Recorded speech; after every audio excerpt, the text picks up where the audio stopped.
Hey, how you doing? I am Gio. Welcome to the channel. If it's your first time, if not, welcome back.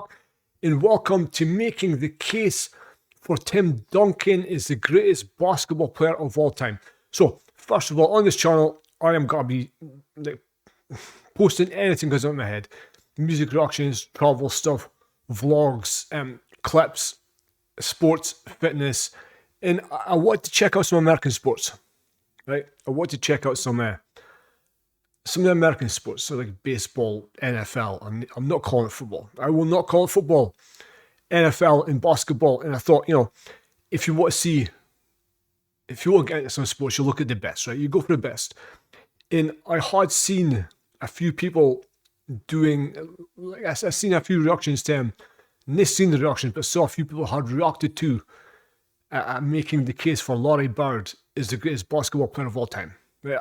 That's all I've seen, just Larry Bird. That's all I've seen. But then I looked at it, and it turns out there's like 8. The same guy as Clayton Crowley made 8 videos making the case for the greatest basketball player of all time. Jordan, LeBron, Tim Duncan, Larry Bird, Kareem Abdul-Jabbar, Magic Johnson, and another few, right? And of course, so I already did the Michael Jordan one. So if you want to check out, go back and check out. And I think I made a mistake. I think I screwed up a little bit. Because in my mind, Michael Jordan is the greatest basketball player of all time. And it's not close. I think it's a close second. He's like miles away. You might disagree. I know nothing about basketball really. I did watch The Last Dance. And I did, when I was a youngster, have a Chicago Bulls three-peat videotape. So I may be a little bit biased, and because of my age, because it's like my era. I look young, but I'm a bit older. And so I do believe Jordan's the best of all time. So I shouldn't have done Jordan's one first. I shouldn't have done a Jordan one first, because it's like, this Clayton Crowley guy is so convincing. It's like case closed. Case closed, no matter what else anyone else says, it's over, it's done. I started, so I've got to finish, right? So I'm got to give these people a chance. I'm got to go through all of the making a case videos. I mean, Michael Jordan doing him first might be a good thing, right? Because it'll be recency bias. By the time I get to the end, I might be convinced that he fucking isn't it. I doubt it, but it might happen. So this is making the case for Tim Duncan. Right, I think I've heard the name Tim Duncan, but I think I've heard it from like video games, PlayStation, NBA games. I think that's the stretch of it. That's as far as it goes. I certainly would never have thought of him as greatest basketball player of all time. No, not a chance. I wouldn't have been a margin in the conversation, but Clayton Crowley knows a lot more about this stuff than I do. Pretty much anyone watching this video knows a lot more about this. Knows a lot more about this stuff than I do. So I'll take his word for it, and let's see if Clayton Crowley can make the case for Tim Duncan. Right, but first of all, right, we'll check. Let me check Wikipedia. Timothy Theodore Duncan, born in 1976, an American former professional basketball player and coach. He spent his entire 19-year career with the San Antonio Spurs. Oh, one team man, I like that. Nickname Big Fundamental. I'm not sure if that's a good nickname or not. Like it's very descriptive, right? The Big Fundamental. It's like, but it's a nickname. It's the Big Fundamental. He's widely regarded as the greatest power forward of all time, one of the greatest players of NBA history, and was a central contributor to the franchise's success during the 2000 and 2010s. He was inducted in the Hall of Fame in 2020. Wow. And named to the NBA's 75th anniversary team 2021. Okay. That's enough. I just need to start, right? I'm sure the rest will be explained in the video. So, if you like this type of content, push the like button, push subscribe.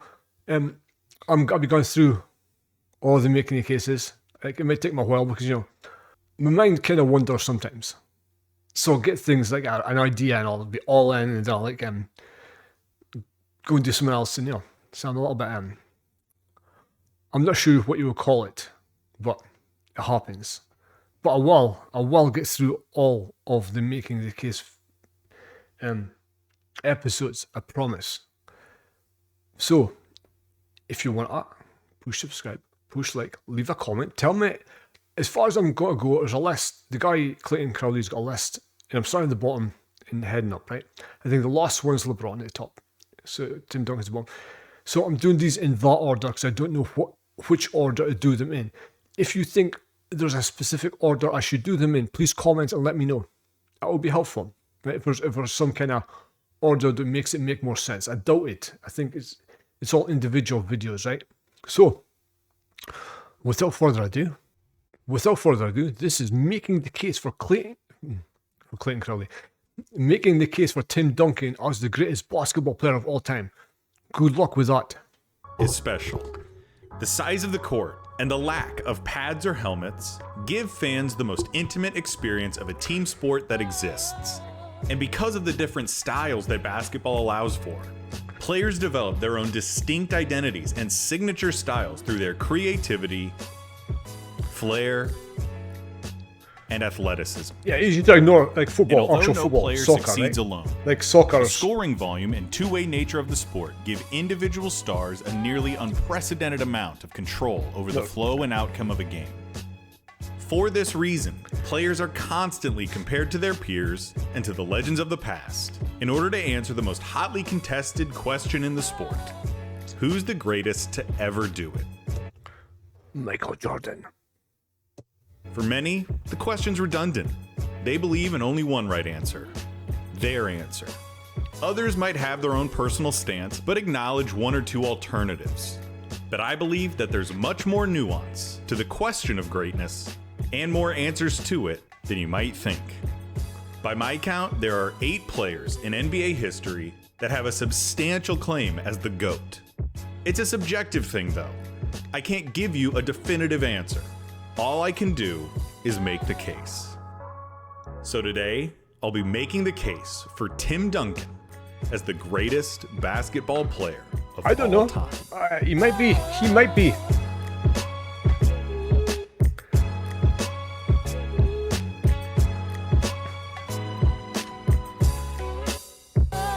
I know what you're thinking. No way. There's no chance that Tim Duncan is the GOAT. He's not even the best player of his generation, you might say. You're thinking that there's no way that Duncan belongs in the same company as some of the other players in this series. And if you believe that, there's probably 3 things that you'll bring up as I make this argument. 1, his second act. If you're the kind of person who rates players through spreadsheets, his career in the 2010s is statistically underwhelming. 2, his peak. You might say that Duncan never had a real peak, where he was the most dominant player in the league night in and night out, like someone like Shaquille O'Neal was. And 3, Greg Popovich. Duncan has always had Pop, one of the very best coaches of all time, in his corner. Right. So, first of all, surely, he says his second act in the 2010s. So he played in the 2000s, 2010s. In the end of his career, he played for 19 years. In the end of his career was not as good as the start of his career. Surely, to be the GOAT, you've got to have some level of maybe not quite as great, but some level of consistency, right? You can't fucking just drop off. And also, he never really had a peak. He was never really the most dominant player in the league night in, night out. So how the fuck is he the GOAT? Like, if he wasn't, like, by visual, if he wasn't the best player, like, of his era, night in, night out, fucking blowing people away, how's he the GOAT? Is it just fundamentals? Is it because he's steady? I don't know. Is that the GOAT? I don't know. Let's see. I hear you, and I promise to address those throughout this video as they become relevant. Let's start with the big picture stuff. Duncan was a 5-time NBA champion, a 3-time Finals MVP, 2-time regular season MVP, 15-time All-Star, and he made 13 All-NBA teams and 15 All-Defensive teams. Those 5 championships are more than Larry Bird or Wilt Chamberlain won, His 15 all-defensive selections are the most of anybody ever. His 15 all-star appearances are tied for third all-time. He has as many regular season MVPs as Kobe and Shaq combined. Wow. And only Michael Jordan and LeBron James have more finals MVPs. Right, okay. So I'm starting to believe a bit more. Right? He's getting there. He's convincing me a little bit.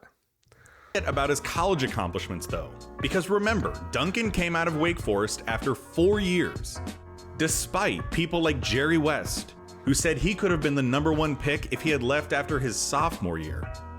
Instead, by the end of that collegiate career, he was a 3-time Defensive Player of the Year, 2-time ACC Player of the Year, 2-time Consensus All-American, and was the National Player of the Year his senior season.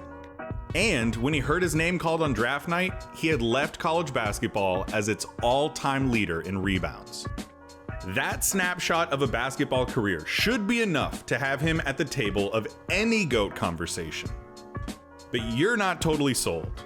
To look at his career further, let's examine his place on some of the all-time leaderboards. Here's where he ranks all-time in the major statistical categories. There's some impressive stuff here, but for the most part, it doesn't really jump off the page at you. His career totals are... Right. So,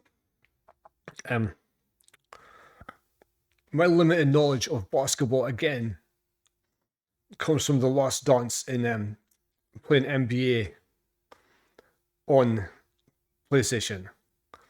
Right? So, center, point guard, the shooting guard, power forward, and what's the other one? And is a power forward not a shooter, or is he more a defender? Like, surely a forward is more a talker than a guard is. But looking at his stats, 6th all-time for rebounds and 5th all-time for blocks. Yet points, he's 16th. Assists, he's 105th. Steals, 167th. Nah, I don't know. I don't know how to read positions as stats. I don't know. Substantially less impressive than other players at his position, like KG, Karl Malone, or Dirk Nowitzki. And that is because you can't judge Tim Duncan's numbers like you can with most players. Why? Imagine, in 15 years, if someone said to you that Russell Westbrook was better than Steph Curry, citing how many points and assists and rebounds Westbrook had. You'd laugh, right? Because you know that those numbers don't tell the full story. It would be impossible and irresponsible of me to talk about these players without mentioning the raw data that exists with them. But by measuring players purely by their box scores, you're leaving out the context in which those numbers were achieved. The context that makes those numbers meaningful. Such is the case with Tim Duncan, whose success and greatness transcend a box score. You can't judge Tim Duncan with numbers alone. The fact of the matter is that if you ran a team and you could pick from any NBA player to ever play the game, and your goal was to set your team up for success, you would pick Tim Duncan. For one, you have his play on the court, and we are going to talk about some numbers here for a little while. Offensively, he was dominant through the first 10 years of his career. Okay, 10 years. From 98 to 08, he averaged 21.5 points, almost 12 rebounds, and 3 assists a game, while playing on one of the slowest teams in the league. In those 10 years, his teams never won. Now, 21 points and 3 assists. I get the rebounds thing, right? But what position did he play mostly? I think I saw that he was a power forward and a center. Right? And the numbers, I guess, make more sense as a center than a power forward. But what if you had to say what his position was? Which position he played for the longest and the most success? What is it? Because, ranked in the top half of the league for pace. Adjust his stats for pace and look at his numbers per 100 possessions, and you're looking at a big man who was every bit as productive as any other offensive player in the league. You already know about his skill set. He was, after all, the big fundamental. He could pass out of double teams, face up and break down the defense with surprising agility, consistently knock down shots from the elbows, and torch any big man in the league with his array of moves in the post and subtly imposing physicality. He could masterfully run a pick and roll with any guard with working limbs. And of course, he had his signature bank shot, one of the most consistent and reliable shots of all time, right up there with Kareem's skyhook and Dirk's fadeaway. Whoa. Those skills never deteriorated throughout his career, save perhaps his... That looks weird, right? That looks like he's just... that looks unusual. It looks like he's just like casually, lobbing it in. That looks unusual. So. Final year. And that's where I want to tackle the idea that his second act was unexceptional. His scoring numbers dipped in his last 8 years, never averaging over 20 points a game again. Yeah. But as the Spurs offense became more collaborative and free-flowing, Tony Parker and Manu Ginobili shouldered more of that scoring burden as Duncan aged. His shot attempts fell, though he remained efficient. His skills hadn't waned. The Spurs just didn't need him to score 28 points every night. He retained his role as leader and contributed in other facets of the game. That's why, in 2013, at the age of 36, he became the oldest player ever named to an All-NBA first team. He could pick his spots, put his teammates in position to succeed, and save himself undue punishment and wear until it was needed. Duncan was never a prolific scorer, even in his prime. His game was never predicated on gaudy point totals like Malone or Dirk. With a different offense, he took fewer shots. With fewer shots, he scored fewer points. The whole time, though, he remained the whole package. He was a tremendous rebounder, the go-to guy in crunch time, and don't forget, the best defender maybe ever. That's what hurts his stats. See, I feel like that a lot. When you talk about other sports like football players, soccer, defenders, good defenders don't get the praise of attackers because you've got to score to win, but you've also got to stop the other team scoring to win, right? So I feel defenders are underrated. So they're going through the guy's stats and like he dropped off, never scored 2 points a game, and but scoring wasn't his prime contribution then. He was still one of the best defenders ever. And I'll take that. In anything. The lack of flashy numbers for defense outside of blocks and steals. It's so hard to measure how much a drive was cut off because of his presence, or how much a shot was altered because of his contention. There are some advanced metrics that attempt to do this, and although it is an inexact science, stats like defensive rating, defensive win shares, and plus-minus numbers do an admirable job of capturing the game's best ball stoppers. Duncan's place in those metrics is unmatched. These metrics, along with his record 15 defensive selections, serve as a testament to how Duncan thrived when the opponent had the ball. Nate Silver's 538, a website that works with data and statistical analysis in every realm from politics to sports, published this article by Neil Payne.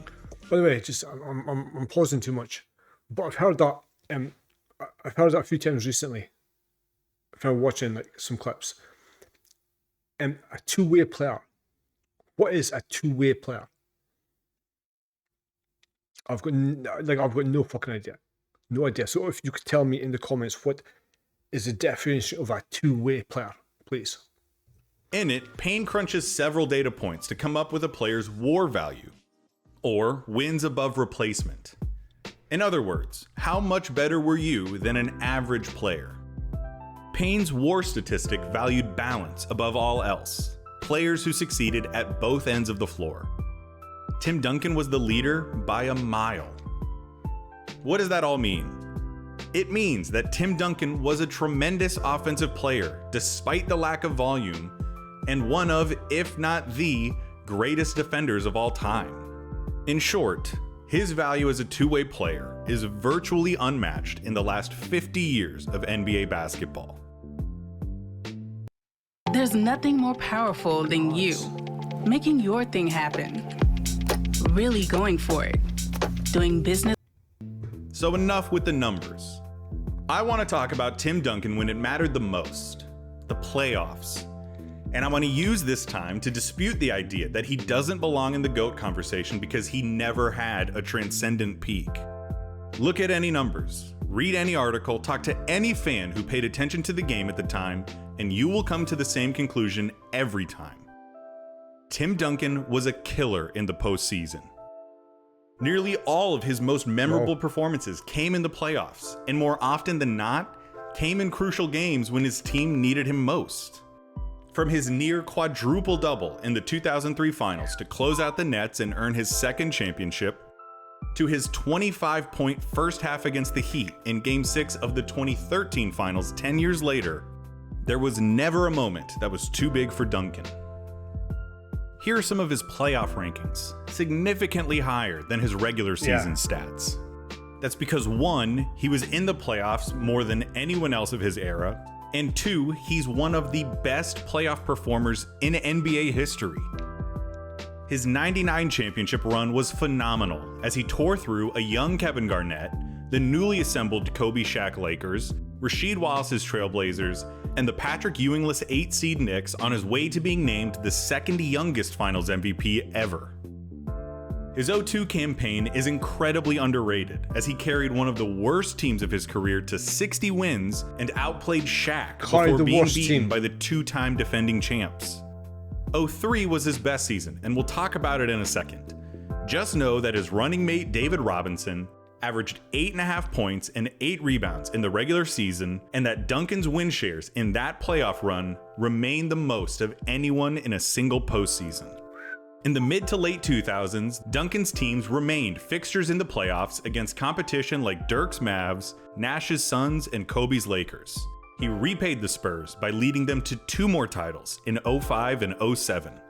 He gave us one of the great shots of his career in Game 1 of the 08 Western Conference Finals against the Suns. Like I said earlier, in Game 6 of the 2013 Finals, at age 36, playing against Wade, Bosh, and Apex LeBron on the road, Duncan put up 25 points in the first half. It would have gone down as an all-time series-clinching performance had it not been for... He got his revenge in 2014 as the Spurs played the best basketball that has ever been played, setting the tone in Game 1 with a classic 21-10 while shooting 9 of 10 from the field. And as his last playoff hurrah, trying to defend the title at the ripe age of 38, in Game 7 of a first-round series against the Clippers, Duncan reached all the way back and put up 27 points and 11 rebounds, sinking crucial free throws to tie it before Chris Paul nailed a dagger. The same Tim Duncan that was giving the business to a 22-year-old Kevin Garnett was the same Tim Duncan that was taking a 26-year-old DeAndre Jordan to school. He was... I love that, by the way. That's one of my favourite... when you get somebody who's a bit older in the sort of lost it a little bit, lost a step, whether it's speed or, reflexes or those things that change as you get older, but the managed to bring it back for one night sort of thing. Just defy the odds. Give you a little spark of what's still there. I love that. I'd say. Yeah, it's one of my favourite things. To win championships from the day he entered this league to the day he left it. And I think that's why his peak is used as an argument against him. The fact that his championship window lasted his entire 19-year career and that his teams were always somewhere between 50 and 60 wins means that it's hard for any one of them to stand out from the rest. And for some unfathomable reason, being consistently great is less of an accomplishment than being great for a short stint. But if any of them do stand out, it's his 2003 season. After leading his team to 60 wins and his second consecutive MVP, Duncan eviscerated everything in his path as he tore through the playoffs. He upended the Suns, ended the Lakers' 3-year reign as champions, and outdueled Dirk before absolutely torching the Nets in the finals. By the time he was holding the trophy, it was clear, beyond a shadow of a doubt, that Duncan was the league's best, most complete player. Listen, I'd be lying if I said that Duncan's peak was higher than Shaq's. Shaq is the most dominant physical force since Wilt Chamberlain.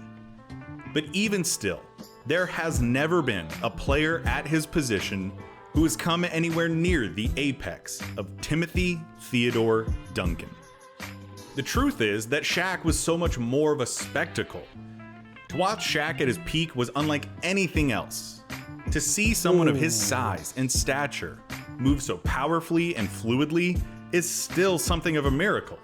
To see Duncan at his peak was a lot like seeing him 7 or 8 years later. He was just a little faster, a bit stronger, and a touch quicker. Fundamentals. But do aesthetics equal superiority? Right? I'd say no. And although Shaq in his prime was certainly a more dominant offensive player, there was never a time when he could match Duncan's abilities as a defender. So, for the fans, if you had to choose in a team though, if you had to choose at their peak, in their prime, do you take Shaq or do you take Tim Duncan for your team? Who would you take? Different positions, I don't know, but who do you take in your team if you had to? Leader or teammate. The two are antitheses of each other. Shaq loves fame. Duncan loathes it. Shaq would sometimes show up to training camp out of shape, often battled with his co-stars, and finished his career having played for 6 different teams. Duncan took great care of his body, cemented himself as the cornerstone of his franchise, and is one of the most celebrated teammates in NBA history. Shaq cared a little too much about what everyone thought about him, while Duncan couldn't have cared less. And while I'm at it, addressing these points of criticism, let's go ahead and tackle Pop. He would be the first one to tell you that he wouldn't be here without Tim Duncan. For one, Duncan can play any style of basketball in any era. You want to go old school? Slow pace, dump it off to the big man down low, let him bang and be solid on defense? Titles.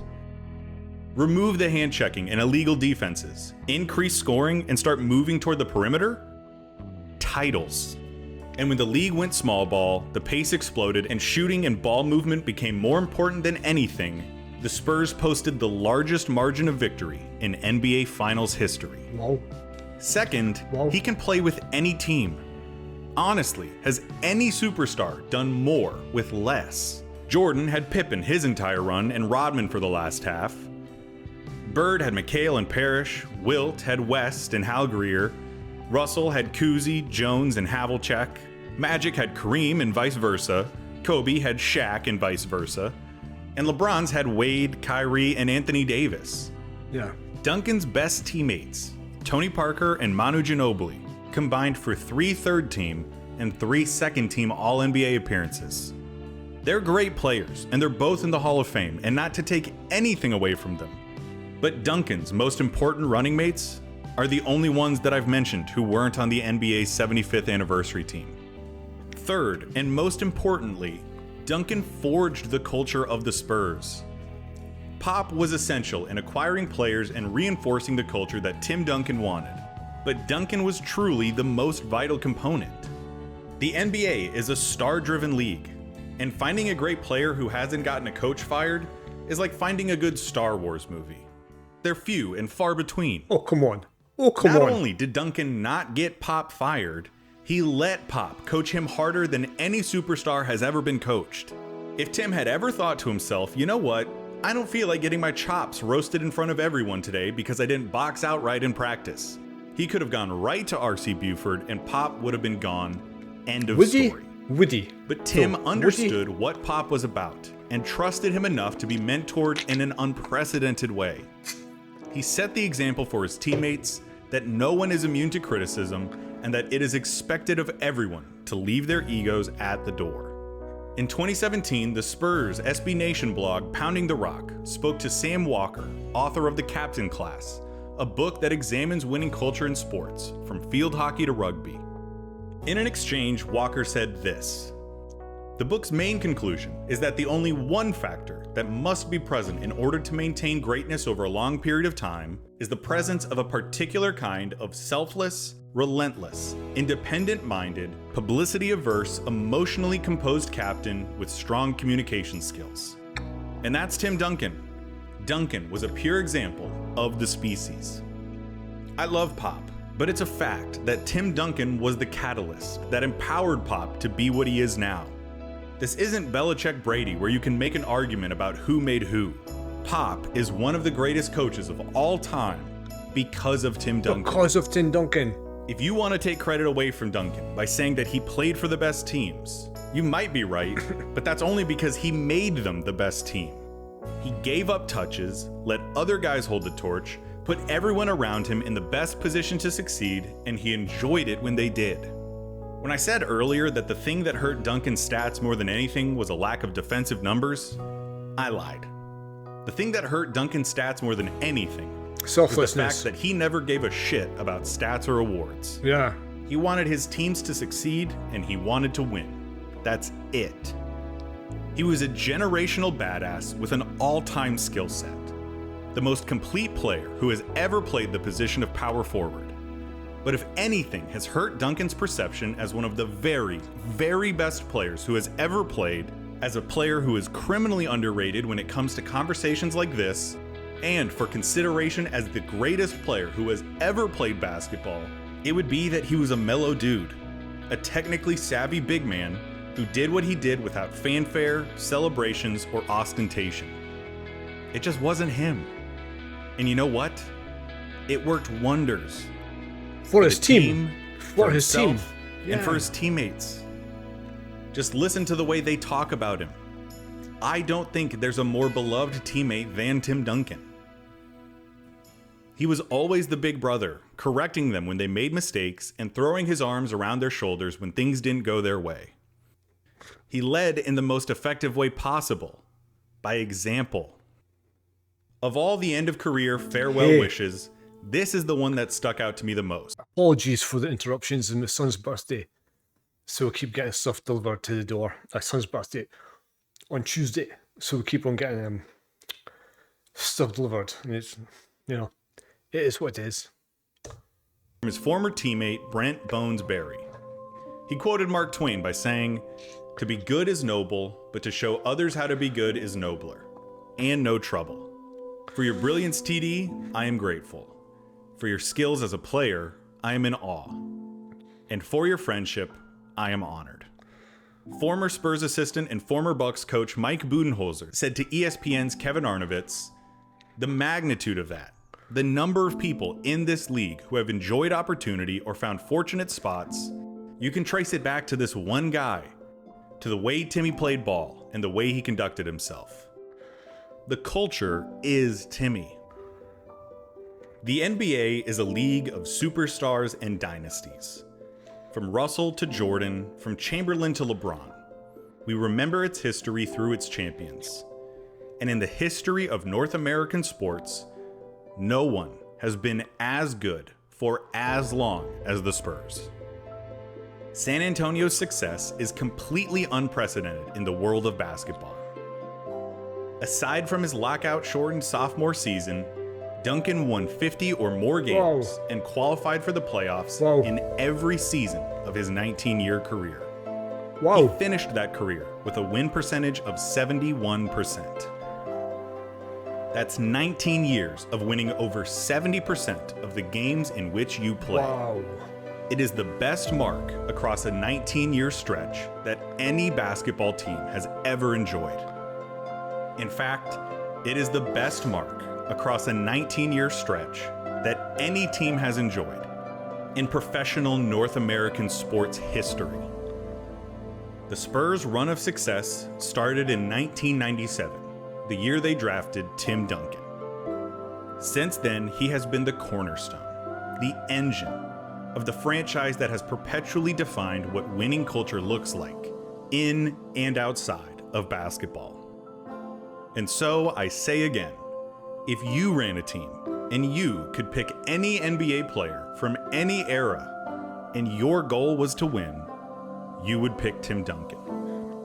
His abilities as a basketball player are what made him a superstar. But his consistency, willingness to be coached, love of his teammates, and his humility are the things that make Tim Duncan transcendent. I'll let Pop have the last word. Here he is after Tim Duncan announced his retirement. You know, everybody always talks about who they like to eat dinner with. You know, if you had one night you could go to dinner, go to lunch with so-and-so, who would you like to do it with? And people say, you know, Mother Teresa and Jesus and Elvis, the Dalai Lama. And okay, I get it. And I can honestly tell you, Must tearing up. Look at him. my dinner would be with Timmy. And it would be because he's the most real, consistent, true person I've ever met in my life. He's actually tearing up. Look at him. Wow. So, ladies and gents, I was making the case for Tim Duncan is the greatest player of all time. You know, I believe it more. I believe it more than I did at the start of the video, right? From what I can see, like it's like you said at the end, right? If you want to build a team for success, you would pick him, right? Great leader, great example, great professional, consistent as shit, like great player. But I think what hurts him is, like I said, he wants his team to succeed, right? He wants a team to succeed more than anything, and they did. He literally, you know. But I feel like sometimes the GOAT needs to be a bit more individual and a bit more personal, and have a little bit more ego, and make it a little bit more about them. You know, like Tim seems like the kind of guy who would do anything for his team to win. While other players, they only want their team to have success as long as they are part of it, as long as they are the man, as long as they are the guy, as long as they are, everyone's looking at them, right? I think you probably know, across all sports, people like that, you know. Was Jordan like that? Jordan had to be, obviously he was because of his skill, but he had to be the man on the team. He was the guy. He was the figurehead. And he needed to be. I feel like if Tim Duncan seems like if he was the figurehead of the Spurs, it wasn't because he demanded or needed to be. It was because of his personality, his consistency, his leadership. It got put him there, right? Like for what I've seen with LeBron, he's like a very selfish player, right? But again, like I says, sometimes to be considered the GOAT, you've got to be selfish. It's got to be about you. It's not GOAT team, it's GOAT player, right? But yeah, I mean, obviously the guy was great. But again, I feel like defenders across all, like I'm Scottish, English is my second language. I feel like defenders across all sports get underestimated. Right? They really do. Like, defenders never get the credit they deserve, but they are essential to a good team, right? But you rarely ever hear a defender being mentioned in the GOAT conversation. In football, soccer, I can think of two, possibly, considered in the GOAT conversation. Probably Beckenbauer and Maldini over the last 100 years or so, 70. Right, that's two defenders who are considered maybe in the top 10 players of all time. And just because they're defenders, like realistically, Maldini is far and away the best defender of all time, but he's still down the list for players because we idolize attack and skill and flair, where getting the job done week in, week out is not quite good enough, right? A guy who is consistently good every single day in the backbone of the team is not as important to somebody who does some stupid trick in whether it's a hoop or a goal hits a worldie, right? Like an overhead kick from the fucking outside the box. It's like, that guy will always get my plaudits, right? So in soccer, again, there could be a defender or a goalkeeper who takes waves and waves of attacks in does his job right? Saves the game, basically keeps a team in the game. At the end of the game, a striker who's done fuck all the entire game does an overhead kick and scores the winner. That guy gets the credit. That guy will get the credit having done fuck all game. And the guys who kept the team in that position to enable him to win, it's forgotten about. And that's just nature. And I feel like that's where people like Tim Duncan seems like, because I don't want to talk like I know what I'm talking about, because I don't. That's where it seems like he feels, right? Because he's all about the team. But yeah, always great. Always educational. So let me know what you think. Did I get anything right? Did I get it all wrong? Did you enjoy the video? Is Tim Duncan the greatest basketball player of all time? I don't know. So, thank you for watching, everyone. Push subscribe, push like. Leave comments from me. Let me know what you think. Let me know who I should do next. Is there an order I should do it in? I'll catch you in the next one.